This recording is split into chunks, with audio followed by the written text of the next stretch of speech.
Assalamu alaikum.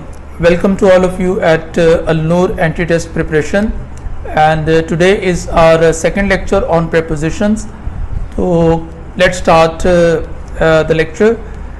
Yesterday bachcho we discussed very important things. So let me give you a recap of what actually we did yesterday. कल हमने बेटा prepositions के definition से शुरू किया. हम लोगों ने डिस्कस किया कि कितनी इम्पॉर्टेंट है आपके एग्जामिनेशन के हवाले से.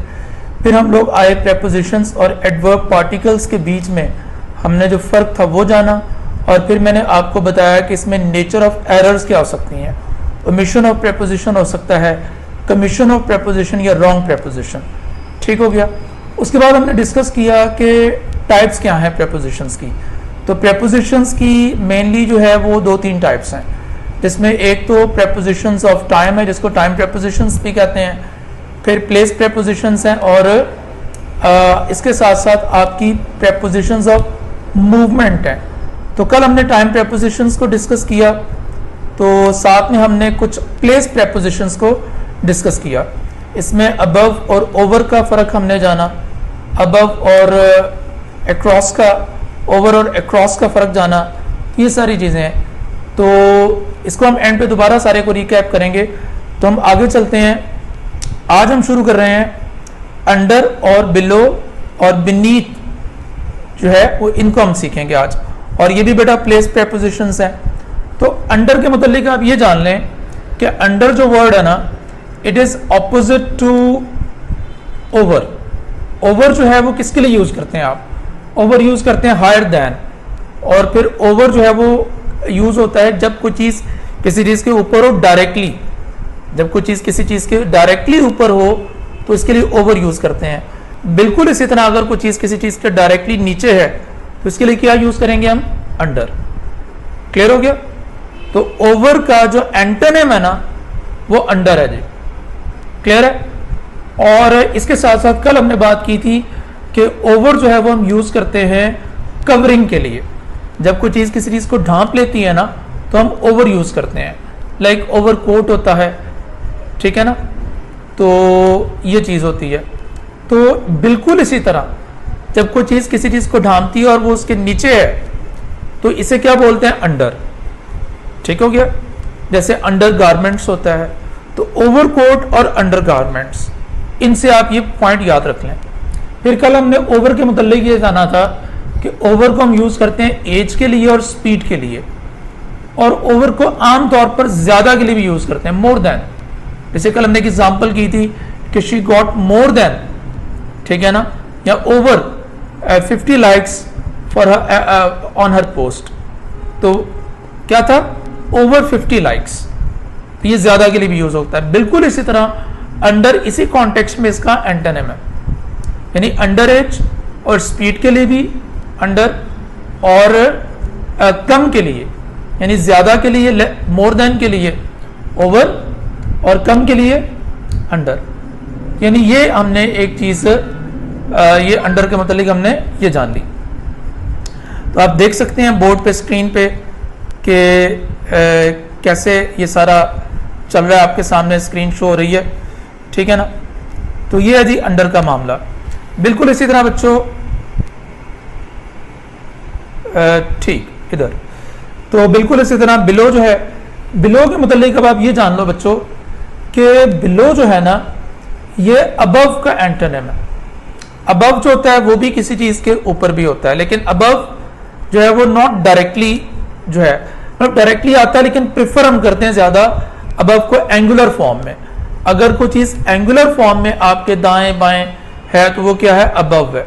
लाइक इस रूम में एक पेंटिंग है और ये पंखा मेरे बिल्कुल ऊपर है, तो मैं क्या कहूँगा कि the fan is right over me but the painting is above me, the split AC is above मी, ठीक है, the calendar is above me, the wall clock is above मी. तो ये पॉइंट क्लियर हो रहा है ना आपको. तो अबव जो है वो एंगुलर फॉर्म में आता है और ओवर जो है वो डायरेक्टली ऊपर आता है, और बिल्कुल इसी तरह अंडर जो है वो डायरेक्टली नीचे आता है, और बिलो जो है वो नीचे होता है लेकिन वो दाएं बाएं भी हो सकता है. ठीक है ना. तो एक डायग्राम भी मैं एंड पे इंशाल्लाह आपको दूंगा, उससे काफ़ी चीज़ें वाजे हो जाएंगी. तो ये है जी मामला बिलो का, और बिलो में कवरिंग नहीं होती, ठीक है ना। तो अंडर में कवरिंग है, जब कोई चीज़ डायरेक्ट कवर करके किसी के नीचे है तो ये अंडर है, और कोई चीज़ नीचे है और उसको कवर नहीं कर रही, ढांप नहीं रही, उसके बिल्कुल ऊपर नहीं है, ठीक है ना, वो कनेक्टिविटी नहीं है उनमें कोई, तो वो बिलो है। और बीनीथ जो है ये फॉर्मल एक्सप्रेशन है जी एक। तो सेंटेंस है पहले आपके सामने स्क्रीन पे आ रहा है, the mountaineers were standing 300 meters below under the mountain. तो क्या है जी 300 मीटर्स बिलो के अंडर द माउंटेन, क्या माउंटेनियर्स को पैमान जो थे वो पहाड़ के बिल्कुल नीचे खड़े थे क्या? ये तो मुमकिन नहीं हो सकता, तो हम क्या बोलेंगे below the mountain, under the mountain नहीं आएगा। He was wearing a cotton sweater under या बिलो इज जैकेट। जी बेटा, अंडर जैकेट के बिलो इज जैकेट, तो आप कुछ स्वेटर या कुछ भी आप पहने होते हैं अपनी जैकेट के बिल्कुल नीचे, ठीक है ना। अगर किसी बच्चे ने शर्ट के नीचे बुनियान पहनी है तो वो ये अंडर गारमेंट्स है, तो वो अंडर हिज जैकेट आएगा, ना कि बिलो हिज जैकेट। बिल्कुल इसी तरह नेक्स्ट है, you can't see the horror movie since you are below या अंडर 15। तो मैंने आपसे कहा था कि एज के लिए जब ज्यादा एज हो तो ओवर होता है, और अगर कम एज हो तो अंडर होगा कि बिलो होगा? अंडर होगा। तो ओवर का एंटोनिम जो है वो अंडर है, और अबव का जो एंटोनिम है वो क्या है? बिलो है। तो एंटोनिम्स को आपने याद रखना है दोनों, तो इसी से हमारा सारा मसला हल हो जाएगा। तो नेक्स्ट सेंटेंस है हमारे पास, ऑलमोस्ट अंडर या below 30 people showed up at the presentation.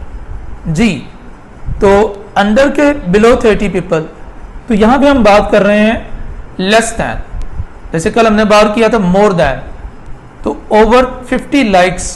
तो यहां पे क्या करेंगे अंडर के बिलो 30 पीपल, तो ओवर का एंटोनिम क्या है? अंडर, तो यहां पे अंडर आ जाएगा, बिलो नहीं आएगा। क्लियर हो गया थी? अच्छा बच्चों, नेक्स्ट हम आगे मूव करते हैं, हमारे फर्दर कुछ प्लेस प्रेपोजिशंस हैं, यानी प्रेपोजिशंस ऑफ प्लेसमेंट। तो उनमें एक है जी यूज ऑफ ऑन। ऑन जो है वो बेटा सरफेस के लिए यूज करते हैं, जब कोई चीज किसी चीज के ऊपर पड़ी है तो ये ऑन यूज करेंगे। अगर टेबल है तो आपने उसके ऊपर जाके किताब रख दी, तो the book is on the table, ठीक हो गया। तो जैसे ऑन द वॉल है, ऑन द डोर है। अब डोर की जो सरफेस है वो ये है कि आप दरवाजे पे कोई चीज पेस्ट कर दें, paste it on the door. On the door से मुराद है कि बाज़ मरतबा आप देखना स्कूल में कॉलेजेस में जो टाइम टेबल होता है, ठीक है ना, जो सर्कुलर्स होते हैं वो दरवाजे पे पेस्ट कर देते हैं या वाइट बोर्ड पे पेस्ट कर देते हैं, तो ऑन द वाइट बोर्ड, ठीक है ना। ऑन द सीलिंग, छत पर, यानी छत पे अगर आप कुछ नक्शो निगार बनाते हैं तो ये ऑन द सीलिंग आएगा। ऑन द मेन्यू होता है, मेन्यू पे आप जाते हैं रेस्टोरेंट में, मेन्यू आपके सामने आता है तो आप बोलते हैं व्हाट्स ऑन द मेन्यू, तो लिस्ट है, ऑन द लिस्ट है, ऑन द मेन्यू।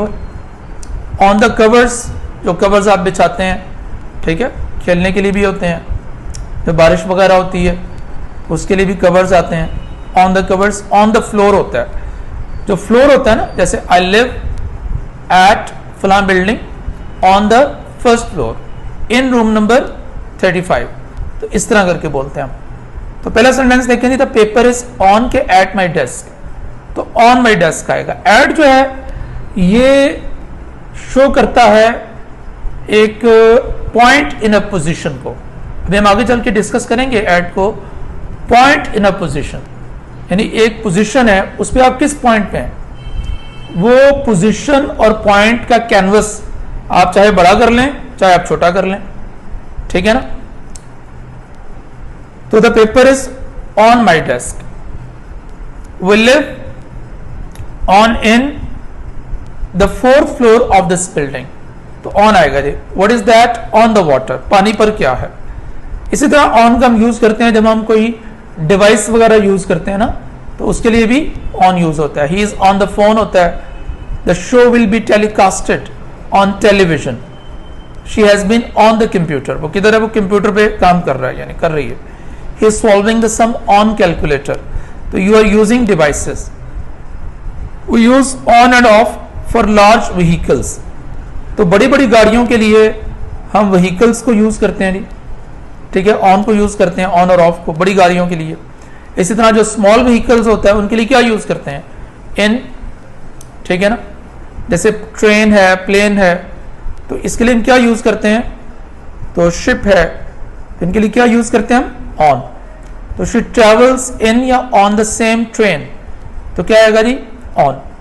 क्लियर है। दे आर नाउ ऑन या in a ship, on a ship, bound for New Orleans. Bound for का मतलब होता है किसी ट्रेन वगैरह का, किसी जहाज वगैरह का किसी तरफ जाने को तैयार होना, ठीक है ना, बाउंड फॉर।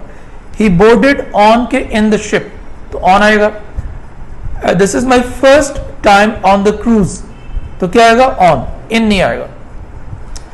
लेकिन एक यहाँ पर एक पॉइंट है, एक चीज़ है जो आपने याद रखनी है कि बाइसिकल्स के लिए आप ऑन यूज़ करते हैं, और जो एनिमल्स होते हैं, हॉर्स राइडिंग है, कैमल है, तो यू माउंटेड ऑन, यहाँ खाली माउंट भी कर सकते हैं, ठीक है ना, तो ऑन होता है जी। क्लियर है ना। तो ये एक एक्सेप्शनल केस है इसमें। तो वैसे एक रूल यही है कि स्मॉल व्हीकल्स के लिए हम इन यूज़ करते हैं, और अगर हमने उनसे बाहर आना हो तो आउट ऑफ। और अगर इसी तरह जो लार्ज व्हीकल्स होती हैं उनमें अगर हमने सवार होना हो तो ऑन यूज़ करेंगे, अगर हमने उनसे बाहर आना हो तो ऑफ यूज़ करेंगे।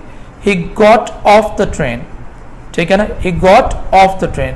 He got out of train गलत है, he got off the train, ठीक है ना। गेट इन द कार आएगा, तो गेट ऑन द कार नहीं आएगा। नेक्स्ट है वो use on for grouping, group having authority, तो ये बड़ा मशहूर प्रेपोजिशन है। माई अंकल इज इन या ऑन द कमेटी, तो ऑन द कमेटी आएगा। एक पर्सन, ग्रुप है जो अथॉरिटी में, he is on the board, two experts are on the panel. Clear हो गया जी। और इसी तरह हम एट का यूज देखते हैं, वो use at for a position at a certain point. हाँ जी, आप किसी भी पोजिशन को आप बताना चाहें कि आप किस पॉइंट पे, किस जो है वो आप कहाँ पर हैं, आप एग्जिस्ट कर रहे हैं, तो उसके लिए हम एट यूज करते हैं। और ये कैनवस आप जैसे मर्जी सेट कर लें। For example, you make a call to your friend कि वेयर आर यू, वो कहता है जी आई एम एट रेस्टोरेंट, मैं रेस्टोरेंट में हूँ। और अब आपने जो पहले पूछा तो आपने पूरे शहर की लोकेशन के वाले से पूछा कि वेयर आर यू, ठीक है ना। वो उसने बोला I am at restaurant, he may be at park, he may be at मस्जिद, he may be at school, he may be at library, but he tells you that he is at the restaurant। तो वो पूरे city का जो canvas है उसमें उसने आपको अपनी पोजीशन बता दी, अपनी लोकेशन बता दी कि वेयर एक्चुअली ही इज। अच्छा, for example when you get there at the restaurant, आप भी वहाँ पहुँच जाते हैं, तो अब आप उससे पूछते हैं कि where actually you are in the restaurant. आपको पता है कि वो रेस्टोरेंट के अंदर है, ठीक है ना। तो he tells you that he is in the lobby या he is in at reception, ठीक है ना। तो यानी वो अगर रिसेप्शन पे मौजूद है तो इसका मतलब ये नहीं कि वो रिसेप्शन के जो काउंटर है उसके ऊपर बैठा हुआ है, तो ऑन द रिसेप्शन नहीं आएगा। क्या आएगा, वो रिसेप्शन के पास यानी डेस्क के पास खड़ा हुआ, ही is eight the front desk, ठीक है ना। तो ये दोबारा होटल के अंदर उसकी पोजीशन को उसने अपना क्लियर कर दिया कि रेस्टोरेंट में उसकी पोजीशन क्या है, he is eight the entrance, he is eight the front desk, he is at the reception. Point समझ आ रहा है ना। तो आप कोई भी जो कैनवस सेट करते हैं, फर्स्ट करें आप डेस्क पे जाते हैं और वो साफ डेस्क पे आप चले गए, तो ही फाइंड्स अ नेल, ठीक है ना, at the edge of the desk. अब जो नेल, अब डेस्क का कैनवस सेट कर लिया हमने, डेस्क के अगर किसी कोने में कोई नेल लगा हुआ है, कोई कील है, तो at the desk of the nail. तो पॉइंट समझ आ रहा है ना, यानी ये चीज है जी। तो एट द बस स्टॉप होगा, एट द डोर होगा, at the entrance, at the cross road, at the front desk. तो it is very hot at the centre of the earth, ठीक हो गया जी। Turn right at the next corner. तो ये positions को show कर रहे हैं। अच्छा जी, शॉर्ट स्टे जो होता है किसी सफर में, उसके लिए क्या यूज करते हैं, एट, शॉर्ट स्टे के लिए, ठीक है ना। मसलन आप ट्रेवल कर रहे हैं किसी दूर किसी जगह पे, ठीक है ना, तो डायरेक्ट फ्लाइट नहीं है, तो रास्ते में कोई आपका स्टॉप ओवर बन रहा है, कोई थोड़ा सा आपने रुकना है किसी पॉइंट पे, तो फर्ज करें while travelling to Toronto we had a stay at Abu Dhabi, तो normally we call Abu Dhabi is a big city, ठीक है, तो ये normally we use in such cases, but in this situation will use at. तो the plane stops for an hour at Frankfurt, ठीक है, कि इन Frankfurt, तो क्या आएगा एट फ्रैंकफर्ट, ठीक है ना, शी लिव्स इन फ्रैंकफर्ट। अगर वैसे आप बात करें तो फ्रैंकफर्ट जो है वो एक स्टेट है, तो उसके साथ हम क्या यूज करते हैं इन, तो एट ऑन के बाद हम मूव करते हैं इन की जानिब। तो इन हमारा नेक्स्ट जो है वो एक प्रेपोजिशन है जी, तो कब यूज करते हैं हम, व्हेन समथिंग इज इनसाइड, जब कोई चीज किसी चीज में मौजूद है, ऑब्वियसली समथिंग बिगर, कोई चीज बड़ी है और वो उस चीज शय के अंदर मौजूद है। इन अ बॉक्स है, इन माई पॉकेट है, लाइक एग्जाम्पल्स हैं, तो इन अ बिल्डिंग है, इन माई पॉकेट है, in your cup, in the fridge, in the garden, in London etcetera. Clear है जी। और इसी तरह जो स्मॉलर व्हीकल्स होती हैं, as I told you earlier, तो उनके साथ हम क्या यूज करते हैं in. We got in the car, take picture of me in my canoe, तो इस तरह करके छोटी जो बोट होती है। क्लियर हो गया जी।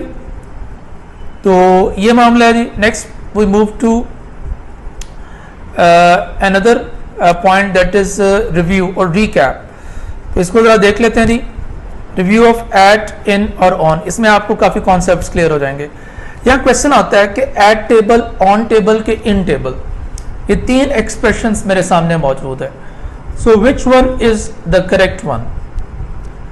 तो सारे करेक्ट हैं लेकिन इनके मीनिंग्स डिफरेंट है। When you say at table, it means के वो टेबल के पास है, यानी आप लोकेशन बता रहे हैं, फर्ज करें रूम एक हॉल है, उसमें टेबल पड़ा हुआ है, तो where is he is at table, यानी वो रूम में, रूम का जो आपने कैनवस एक सेट किया है, वो उस कैनवस में जो टेबल पड़ा है वो उसके पास है। But in the same way when you से ऑन टेबल, तो when you say he is on table, इससे मुराद है वो टेबल के ऊपर बैठ गया, obviously that is very awkward. And when you say in table, तो इससे मुराद है कि आप टेबल में कोई छेद कर रहे हैं, कोई ड्रिल कर रहे हैं, कुछ ऐसा कर रहे हैं। In the same way when you say at the car, in the car, on the car, तीनों एक्सप्रेशंस ठीक हैं लेकिन तीनों के मीनिंग्स डिफरेंट है। एट द कार है उसके करीब है, इन द कार गाड़ी में, ऑन द कार गाड़ी की छत पे है। एट डोर, ऑन डोर, ठीक है, एट डोर है दरवाजे के पास है, उसकी पोजीशन है कहाँ पे है, वो एट डोर है, और ऑन डोर है कि वो कुछ चीज पेस्ट कर रहा है दरवाजे पे। ठीक हो गया। ऑन द स्ट्रीट और इन द स्ट्रीट, दोनों एक्सप्रेशंस ठीक है, मीनिंग्स में फर्क है। ऑन द स्ट्रीट है कि वो गली में चल रहा है, we are walking on the street से मुराद है कि आप साइड वॉक पे चल रहे हैं, आप फुटपाथ पे चल रहे हैं। But when you say in the street, it looks quite awkward to walk in the middle of the street. तो इन द स्ट्रीट जो है वो किसको शो करता है कि आप गली के बीच में चल रहे हो। एट होटल के इन होटल, तो एट होटल है location in your home town, और इन होटल है focusing on building of the hotel. Clear हो गया जी। नेक्स्ट है रिव्यू ऑफ प्लेस प्रेपोजिशन।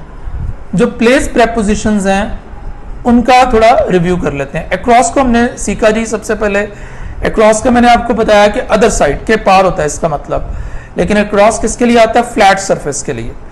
इसलिए क्लियरिंग इन द स्काई में हमने अक्रॉस वर्ड को पढ़ा हुआ है और उसमें उसके मीनिंग के पार के हैं। ओवर के दो तीन मीनिंग्स बनते हैं, एक तो एज के लिए ओवर है, स्पीड के लिए ओवर है, और अगर आप मूव करें ऐसे के पार करें और वो उड़ के करें, यानी ये अक्रॉस और ओवर में ये फर्क है। दोनों का मतलब के पार भी है, लेकिन अक्रॉस फ्लैट सरफेस के साथ है और ओवर जो है वो आप फ्लाई ओवर यानी उड़ के जा रहे हैं आप।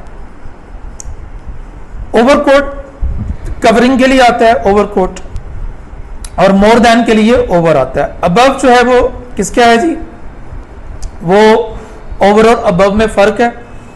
ओवर होता है directly on the top of something या समबडी, एंड किसी के ऊपर हो, और अबव है वो ऊपर है लेकिन वो दाएं बाएं है।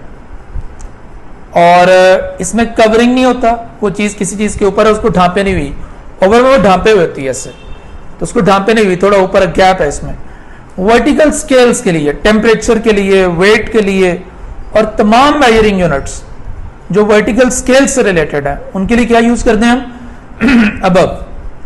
Next we move to below.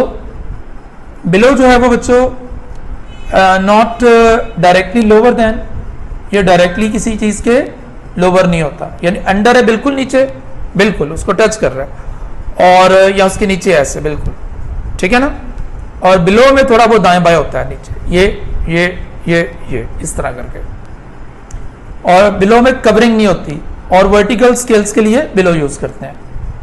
और अंडर का मैंने बता दिया, वो अभी आपको बीनीथ फॉर्मल एक्सप्रेशन है, ऑन का भी हमने डिस्कस कर लिया, सरफेस के लिए ऑन है, लार्ज व्हीकल्स के लिए ऑन है, अगर आप कोई डिवाइस यूज कर रहे हैं उसके लिए ऑन है, ग्रुप अथॉरिटी के लिए on the jury, on the panel, ठीक है ना।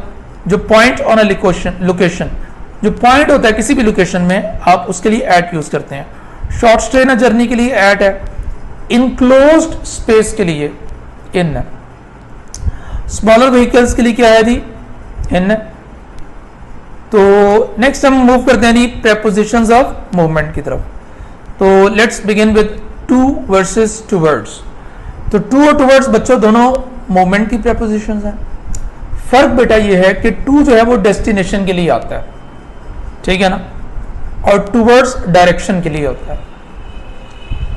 तो बड़ी अच्छी सी मिसाल है, इसको देख लेते हैं। वाइल गोइंग टू या टूवर्ड्स स्पेस, स्पेस में जाते हुए, द स्पेसशिप फ्लाइज टूवर्ड्स या टू द स्काई। तो जब आपने स्पेसशिप जाना हो, आपका डेस्टिनेशन स्पेस है कि स्काई है, इसमें दो तरफ आप मूव कर रहे हैं, तो आपका डेस्टिनेशन क्या है, स्पेस है, लेकिन आपकी डायरेक्शन क्या होगी, स्काई की तरफ। तो वाइल गोइंग टू के टूवर्ड्स तो क्या रहेगा, टू। तो टू जो है वो यहाँ पे हम इसको करेक्ट कर देंगे।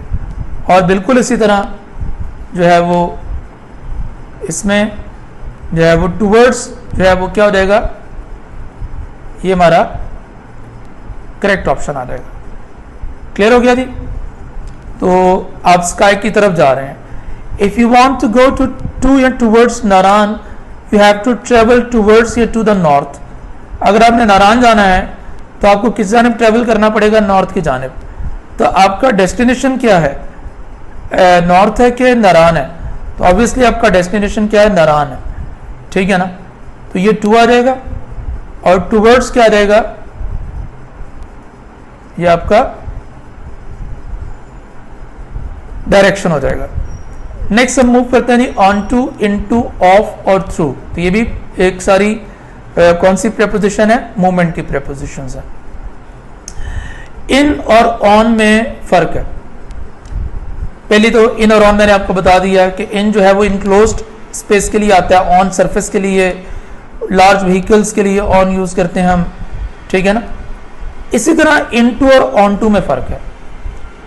इन जो है वो पोजीशन है स्टैटिक के लिए, और इन टू जो है वो पोजीशन है जिसमें आप मूव कर रहे हो, ठीक है ना। फर्ज करें कोई आदमी वो दरिया में कूदता है, तो jumped into the river, but when you say he is swimming in the river, अब ये बिल्कुल ठीक हो गया। इसी तरह आप कहते हैं कि फर्ज करें अगर कोई बिल्ली है तो it jumps on to the table, वो जंप करके वो टेबल पे आ जाती है, तो on to the table. Clear हो गया। और अगर वो जंप करके नीचे आ जाती है तो इसको भी हम पढ़ते होंगे कि वो डिस्कनेक्ट हो रही है टेबल से, तो क्या हो जाएगा, the cat jumped off the table. Clear हो गया ना। तो नीचे है जी इनटू और ऑन टू। इनटू है मूव करके आप किसी चीज में एंटर होते हैं, और ऑन टू है कि आप मूव करके किसी चीज के ऊपर आ जाते हैं, ठीक है जी। इसी तरह ऑफ जो है वो डिस्कनेक्शन के लिए आता है जी। ऑफ क्या है, किसी चीज को डिस्कनेक्ट आप कर देते हैं। नेक्स्ट है बच्चों थ्रू, किसके लिए यूज होता है जी, थ्रू यूज होता है जी फ्रॉम वन एंड और side of something to the other. आप एक साइड से दूसरी साइड पे जा रहे हैं, यानी एक एंड से दूसरे एंड तक, थ्रू, ठीक है जी। जैसे ही वॉक थ्रू द जंगल, वह जंगल में से गुजरा, यानी वो एंटर हुआ और वो फिर गुजर गया, ठीक है ना। और he pass through the street, you have to go through these steps, आपको इस प्रोसेस में से गुजरना पड़ता है। आप एक एंड से दाखिल होंगे, दूसरे एंड से गुजर जाएंगे, ठीक है ना।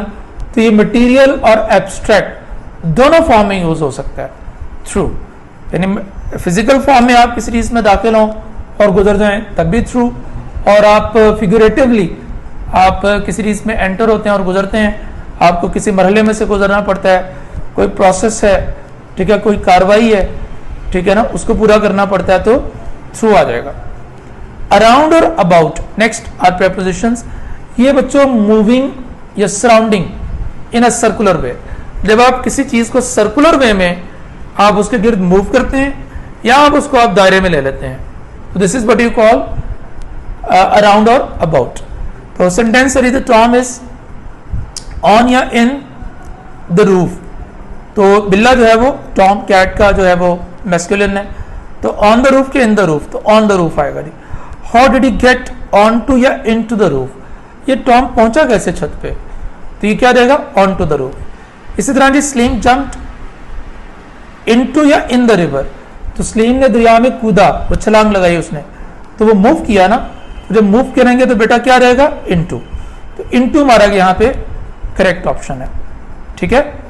और इसी तरह इधर करेक्ट ऑप्शन हमारा क्या था ऑन टू, और इसी तरह इधर जो है वो करेक्ट ऑप्शन क्या हो जाएगा ऑन। भाई ये क्लियर हुआ सबको। तो Salim jumped into the river, he is swimming इन या इनटू द रिवर, तो इन या इनटू आ जाएगा। क्या करेंगे, अब वो दरिया में है, बेशक वो मूवमेंट कर रहा है, but he is already in the river, ठीक है ना, तो वो मूव करके उसके एंटर नहीं हो रहा, he is swimming in the river. जी क्लियर हो गया पॉइंट ये।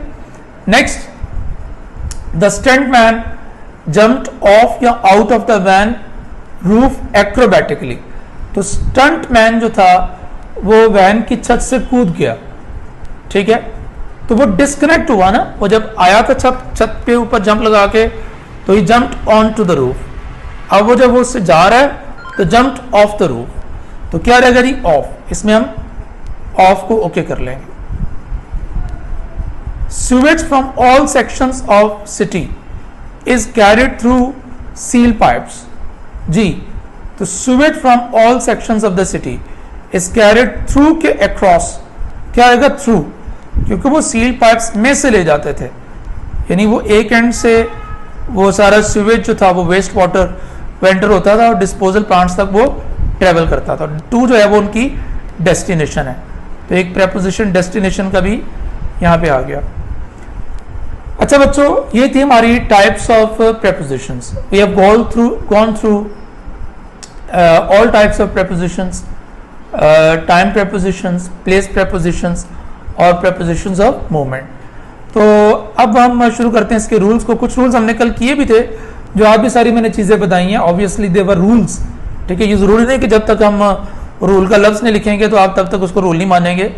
तो इधर देखिएगा, पहला एक पॉइंट है जी कि डबल एक्सप्रेशंस में हम प्रेपोजिशंस यूज नहीं करते।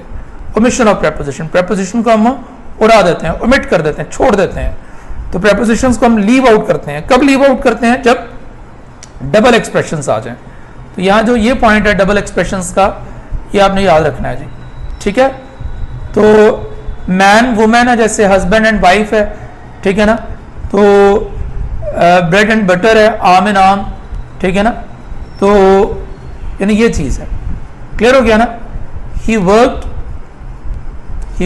Day and night to seek the first position. जी, तो क्या करेंगे जी, he work a day and a night के he work day and night, तो इट्स ऑलरेडी करेक्ट सेंटेंस, ठीक है ना। इसमें ये जो एक्सप्रेशन यूज हुआ है डे एंड नाइट का, ये इधर जरा देख लें, ही वर्क डे एंड नाइट, तो ये बिल्कुल करेक्ट एक्सप्रेशन है। इसमें हम कोई इंसर्शन नहीं करेंगे ए और एन की। सेकंड पॉइंट पे चलते हैं जी। रूल नंबर 2 है वर्ब्स विद नो प्रेपोजिशन। तो इन ये जो वर्ब्स हैं इनके साथ हम प्रेपोजिशन यूज नहीं करते। तो इनको मैं आमतौर पे मैं इनको कहता होता हूँ कि ये कौन सा रूल है हमारा, ये आशिकी 3 का रूल है।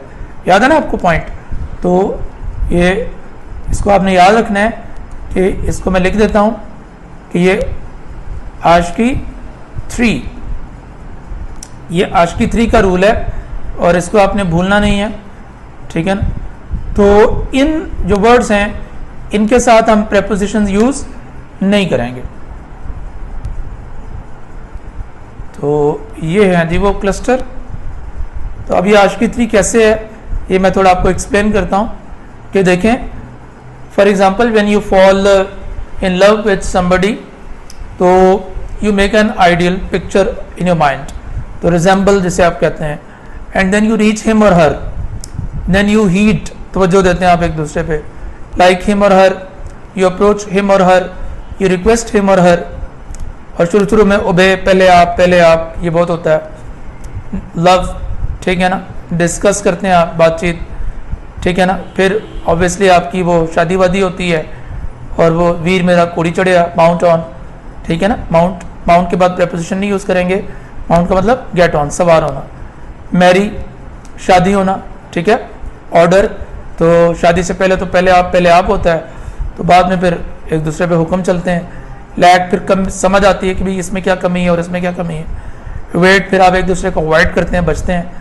फिर थोड़ी नापसंदीदगी, फिर नफ़रत, और फिर एक दिन ये होता है कि वो बेगम ने डोई पकड़ी होती है और आपने तस्बीह, और पास जो है वो फौत हो जाना और एंटर कब्र में चले जाना।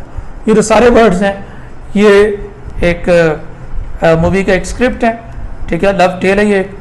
तो ये इनके साथ हम प्रेपोजिशन यूज़ नहीं करेंगे, ठीक हो गया।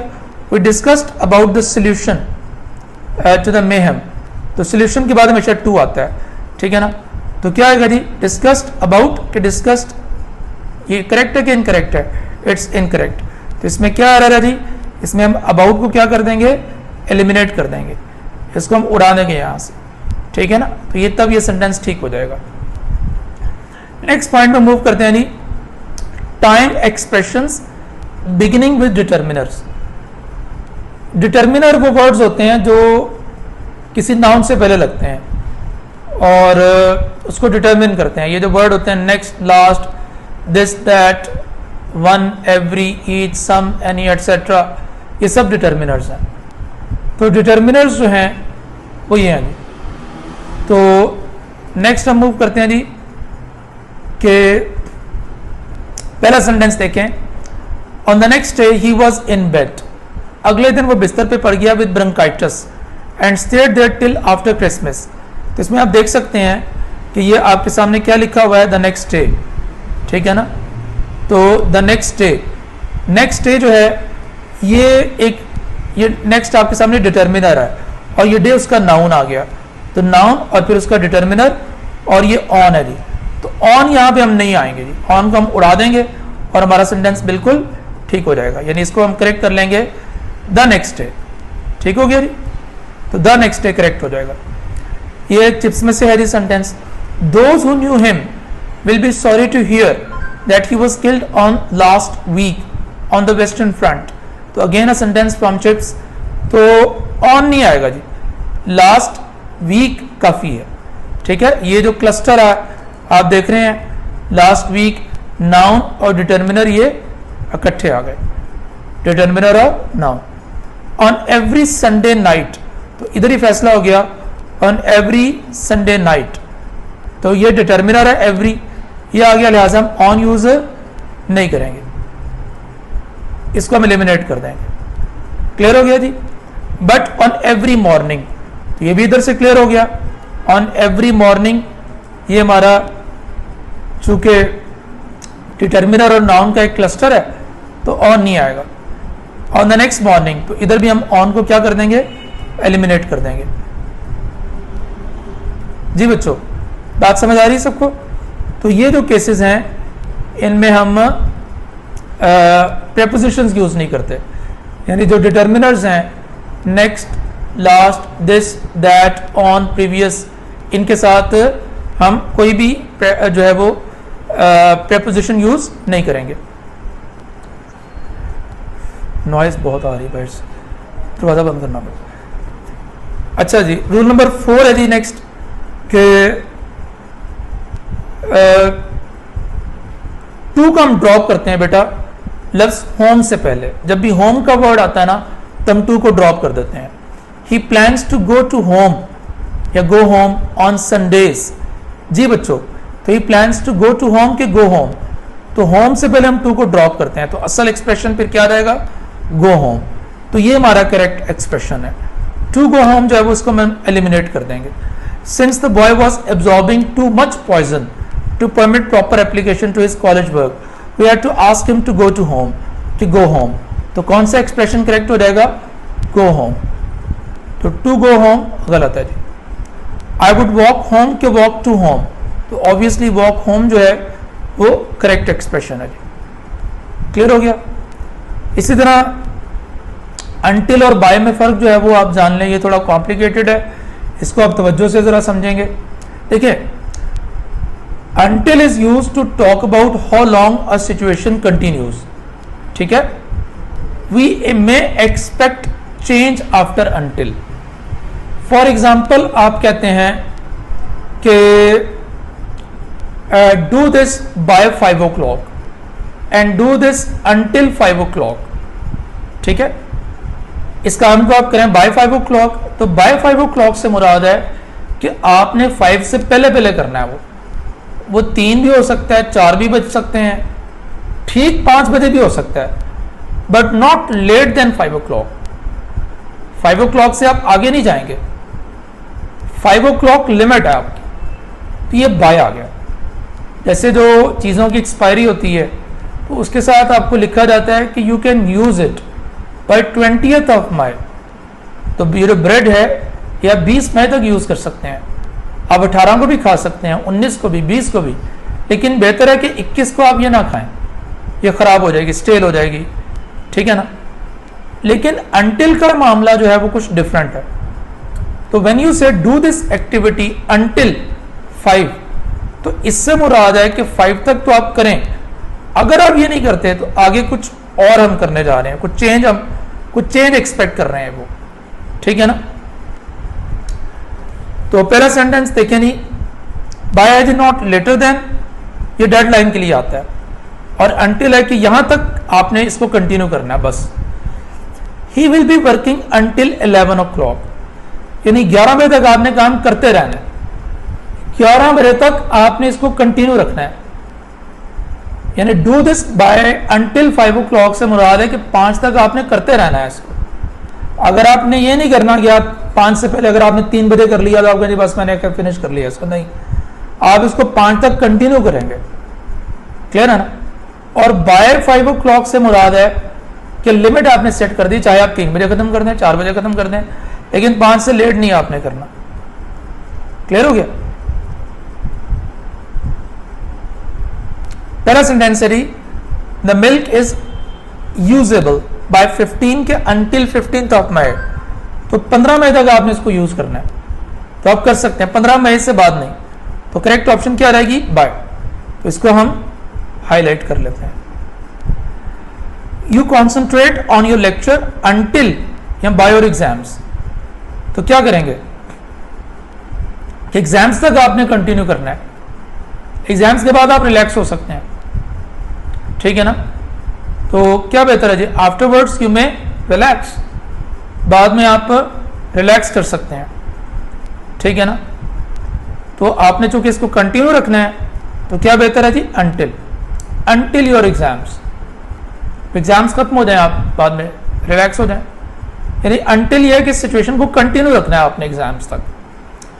आई am not going to bed until या by I finish this job, तो जब तक मैं काम नहीं खत्म कर लेता तो मैं इसको जारी रखूंगा, मैं बेड पे नहीं जा रहा, यानी मैं इस काम को नहीं करने जा रहा अनटिल, ठीक हो गया। He has to find a new job until the next month, ठीक है ना। तो बाय द नेक्स्ट मंथ, यहां पे क्या रहेगा, बाय, कि आपको जॉब को फाइंड करना है अगले माह तक, ठीक है ना, ये आपकी डेडलाइन है। इसके बाद हम आपको किसी चीज पे ऑब्लाइज नहीं करेंगे, कोई शर्त लगाई है, कोई कंडीशन लगाई है। नेक्स्ट पॉइंट है जी मेक ऑफ और मेक फ्रॉम। मेक ऑफ और मेक फ्रॉम में फर्क है बच्चों, कि मेक ऑफ हम यूज करते हैं जब किसी चीज को हम किसी चीज से बनाते हैं, और वो जिस चीज से हम बना रहे हैं ना, जो एक ऑब्जेक्ट है और एक सब्जेक्ट है, जिससे बना रहे हैं फॉर एग्जाम्पल वो ऑब्जेक्ट है और जो बन रहा है वो सब्जेक्ट है। लाइक तो ऑब्जेक्ट जो है वो अगर अपना असल अपना ओरिजिन एज इट इज उसमें ले आए तो ये मेक ऑफ है, लेकिन अगर आप उसको टेम्पर करके ले गए हैं, काफ़ी ज़्यादा उसमें चेंज करें तो ये मेक फ्रॉम है। ठीक है ना। जैसे आप कहते हैं जी कि वाइन जो है वो बनती है ग्रेप से, तो लेकिन वाइन में आपको ग्रेप्स नज़र तो नहीं आ रहे होते ना, तो ये क्या हो गया, मेक ऑफ के मेक फ्रॉम, तो केमिकल चेंजेस आती हैं उसमें, तो मेक फ्रॉम आएगा। बट व्हेन यू से the house is made of के फ्रॉम ब्रिक्स, तो ब्रिक्स उसमें नजर आ रही हैं, ब्रिक्स का वजूद है, ब्रिक्स जो हैं वो मौजूद हैं, तो ये मेक ऑफ है। तो आए एग्जांपल से देखते हैं जी। मेक ऑफ है जी जब कोई चीज कंपोज्ड ऑफ मुश्तमिल हो किसी चीज पे, लेकिन no change in the material, यानी ओरिजिन उसका बरकरार रहे। और मेक फ्रॉम है जी व्हेन मटेरियल इज चेंज्ड, जब ओरिजिन ही सारा चेंज कर दें आप। पहला सेंटेंस है the bags are made of या फ्रॉम लेदर, तो लेदर में आप जो लेदर को खुद आपने केमिकल चेंजेस आके लेदर बना लिया, अब तो आपने उसको सीना ही है बस और बैग बना देना है, तो इसमें तो कोई चेंजेस नहीं आ रही ना, तो क्या आएगा, मेक ऑफ के फ्रॉम, तो मेक ऑफ आएगा। हाँ, लेदर बनाने तक आपको वो केमिकल चेंजेस लेदर बनाने में लगी हैं, लेकिन जब लेदर बन गया तो उससे बैग बनाने में आपको कोई केमिकल प्रोसेस से नहीं गुजारना पड़ा उसको। लेदर इज मेड ऑफ या फ्रॉम एनिमल हाइड्स, हाँ जानवरों की खाल से जब आप लेदर में इसको लेके आए हैं तो वो जो टैनिंग इंडस्ट्री होती है तो आप एक केमिकल प्रोसेस से उसे गुजारते हैं, लिहाजा यहां पे क्या रहेगा, from. The paper is made of के फ्रॉम वुड, तो काफी केमिकल चेंजेस होती हैं तो फिर आप उसको लाते हैं इसमें ना, ठीक है ना, तो क्या आएगा, फ्रॉम आ जाएगा। The chair is made of के फ्रॉम वुड, तो क्या आएगा जी, of.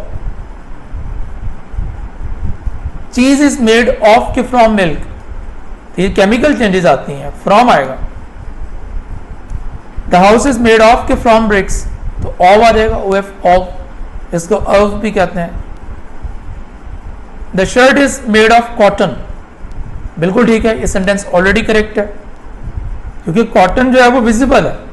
Wine is made of ये फ्रॉम ग्रेप्स, ये बिल्कुल ठीक है, ग्रेप फ्रॉम आएगा क्योंकि विजिबल नहीं है। तो इसका मैं आपको निमोनिक एक देता हूं, एक जुगाड़ आपको बताता हूं जिसे आप याद रखें कि फ्रॉम जो वर्ड है वो चेंजेस के लिए होता है। फ्रॉम कहते हैं ना, from this to this, from change के लिए आता है, फ्रॉम में से, तो फ्रॉम को आप याद रख लें वो चेंज के लिए। जब चेंज करना हो आपने केमिकल चेंजेस तो फ्रॉम, अगर एज इट इज उसको लाना है तो फिर वेफ ऑफ। नेक्स्ट जी एक और पॉइंट है आगे, पॉइंट नंबर 7 कि टू जो है ये हम यूज करते हैं किसके लिए, ये प्रेपोजिशन भी है और इन्फिनेटिव मार्कर भी है। अक्सर कंफ्यूजन आती है टू के वाले से। यहां बच्चों एक बात मैं आपको बताता चलूं कि तमाम प्रेपोजिशंस के बाद वर्ब की कौन सी फॉर्म लगती है, आईएनजी फॉर्म, जिसको इंग फॉर्म कहते हैं, प्रेजेंट पार्टिसिपल। यानी तमाम प्रेपोजिशंस के बाद वर्ब की कौन सी फॉर्म लगती है, fourth form, what you call present participle, ING, ing form, चाहे वो टू हो। अब टू का मसला ये है कि टू प्रेपोजिशन भी है और टू इन्फिनेटिव मार्कर भी है। इन्फिनेटिव आई मीन जब आप बोलते हैं I want to go there, तो इसमें टू को क्या है, इन्फिनेटिव है। I want to go there में टू गो बेटा इन्फिनेटिव है, लेकिन अगर मैं कह दूं को टू प्रेपोजिशन है तो फिर तो I want to going there होना चाहिए ना। अब ये मुझे इल्हाम होगा वहां कमरा इम्तिहान में बैठ के कि टू प्रेपोजिशन है कि टू इन्फिनेटिव मार्कर है, तो इसको अब हमने समझना। तो याद रखें कि जब टू प्रेपोजिशन के तौर पे आए तो इसके बाद क्या लगना है, आईएनजी, ठीक है। और जब टू इन्फिनेटिव के तौर पे आ जाए, इन्फिनेटिव मार्कर के तौर पे, यानी इन्फिनेटिव की निशानदेही करने वाला, तो तब इसके बाद क्या लगना है, फर्स्ट फॉर्म यानी बेस फॉर्म। पता कैसे चलेगा, पता ऐसे कुछ चलेगा कि अगर टू के बाद कोई एक्सप्रेशन है अगर, और अगर उस टू के बाद नाउन या नाउन फ्रेज लग सकता हो नाउन या नाउन फ्रेज लग सकता हो तो वो टू प्रेपोजिशन है, और अगर टू के बाद नाउन या नाउन फ्रेज पॉसिबल नहीं है तो वो टू फिर प्रेपोजिशन नहीं है बल्कि इन्फिनेटिव मार्कर है। जैसे एक सेंटेंस है, I object to this rule, मुझे इस रूल पर एतराज है। ऑब्जेक्ट टू होता है हमेशा, ऑन नहीं होता। एक तो ये चीज क्लियर कर लें, मुझे इस चीज पर एतराज है। दिस रूल, तो दिस रूल बच्चों क्या है? ये नाउन फ्रेज है ना, तो नाउन फ्रेज से पहले आपने क्या लगाया होगा? टू। तो क्या ये जो कॉम्बिनेशन है ये सेंस बना रहा है? ये जुमला सही लग रहा है ना? इसमें कोई प्रॉब्लम तो नहीं लग रहा आपको? तो ये टू फिर क्या हो जाएगा? इन्फिनेटिव है कि प्रेपोजिशन है? ये प्रेपोजिशन है। But when you say I want to this rule, तो ये सेंटेंस अब गलत है। I want to this rule तो कुछ नहीं बन रहा। हाँ ये ठीक है, I want to learn this rule, that is another thing. लेकिन अगर आप अकेले में ऐसे लिख दें आई वांट दिस रूल, तो it doesn't make any sense. Clear हो गया जी? नेक्स्ट है जी, अब इसी तरह से कुछ एक्सप्रेशंस यहां पर लिखे हुए मैंने। कमिटेड टू, एवर्स टू खिलाफ होना, कमिटेड टू साबित कदम होना, डिवोटेड टू ऑब्स्टेकल टू रुकावट, एडमिट टू इतराफ, ऑब्जेक्ट टू इतराज, विद अ व्यू टू के पेश नजर, रिजॉर्ट टू रुजू करना, गेट टू डूइंग समथिंग करना, कुछ भी करना। ये गेट टू डूइंग समथिंग और विद अ व्यू टू हमारी टेक्स्ट बुक्स में शामिल है, और डिवोटेड टू भी हमारे बुक 2 के एक चैप्टर में ये आया हुआ है, हिच हाइकिंग में। नेक्स्ट पहला सेंटेंस देखते हैं जी। Professor Claude Ballon Gernon, a remarkable French man who has devoted himself to helping, के हेल्प, टू हेल्पिंग आ जाएगा जी। नेक्स्ट है we have to resort to, तो यहाँ पे डिवोटेड हिमसेल्फ टू, ये टू क्या है? ये प्रेपोजिशन है।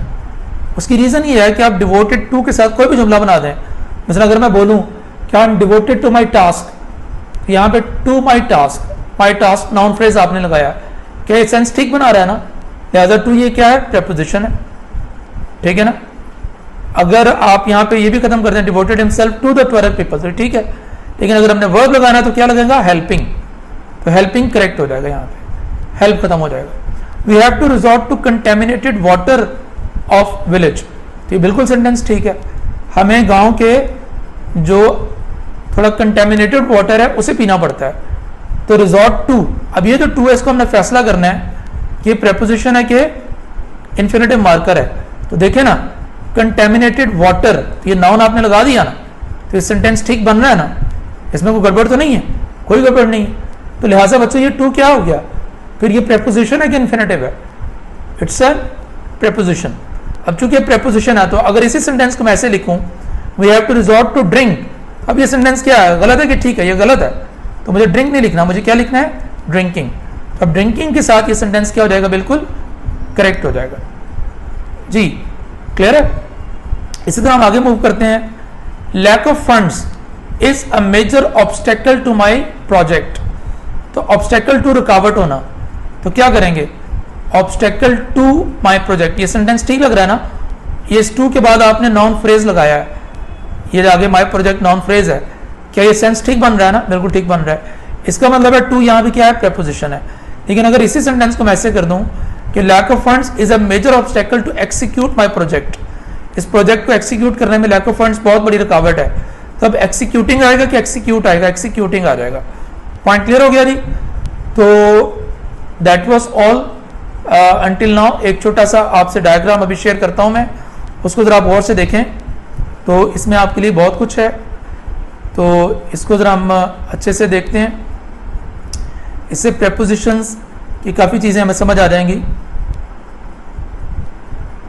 जी। तो बच्चों ये देखें कि ये घर है आपके सामने बना हुआ, और एक शख्स इस घर के इधर पीछे खड़ा है, तो he is standing behind the cottage, और एक शख्स ये झोंपड़ी में से ये देख रहा है। इसको मैं ऊपर कर देता हूँ इधर, चलो। एक शख्स ये झोंपड़ी में से इसको देख रहा है, ठीक है?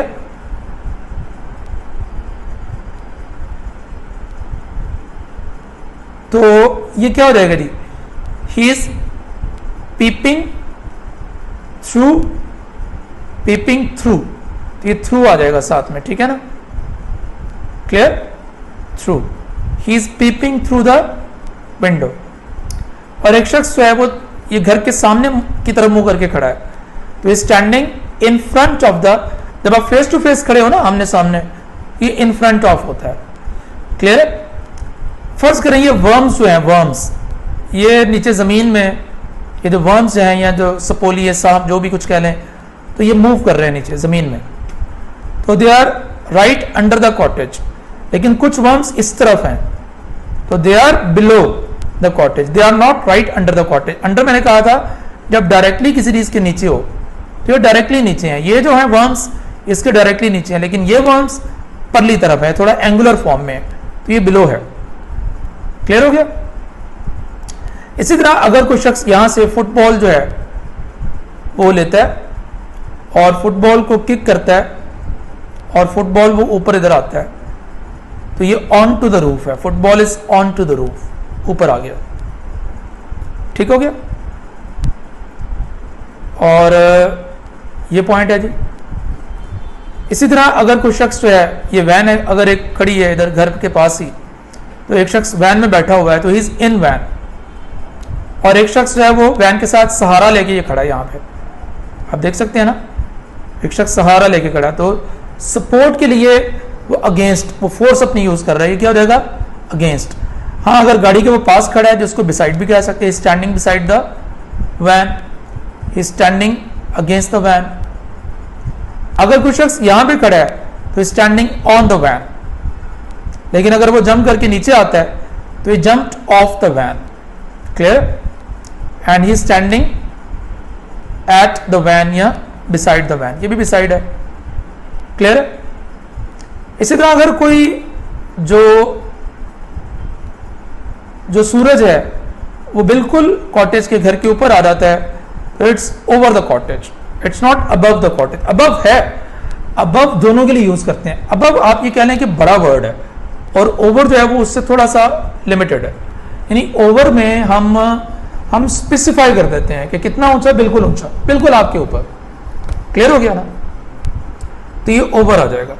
अगर बर्ड्स जो हैं वो जा रहे हैं, और कुछ बर्ड्स जो हैं वो ये बर्ड्स आप देख रहे हैं, कि कुछ बर्ड्स वैन के बिल्कुल ऊपर है, तो ये ओवर द वैन, और कुछ बर्ड्स जो हैं वो घर से परे हैं, तो ये अबव द कॉटेज है, क्लियर है। इसी तरह अगर ये एक पूल बना हुआ है, तो अगर कोई शख्स इस पूल में जंप करता है, तो ये जंप्ड इनटू द पूल, अब वो पूल में स्विमिंग कर रहा है, तो ये स्विमिंग इन द पूल। तो बच्चों ये था हमारा आज का लेक्चर, तो अपना ख्याल रखिएगा, दुआ में याद रखिएगा, stay blessed, stay at home, अल्लाह हाफिज़।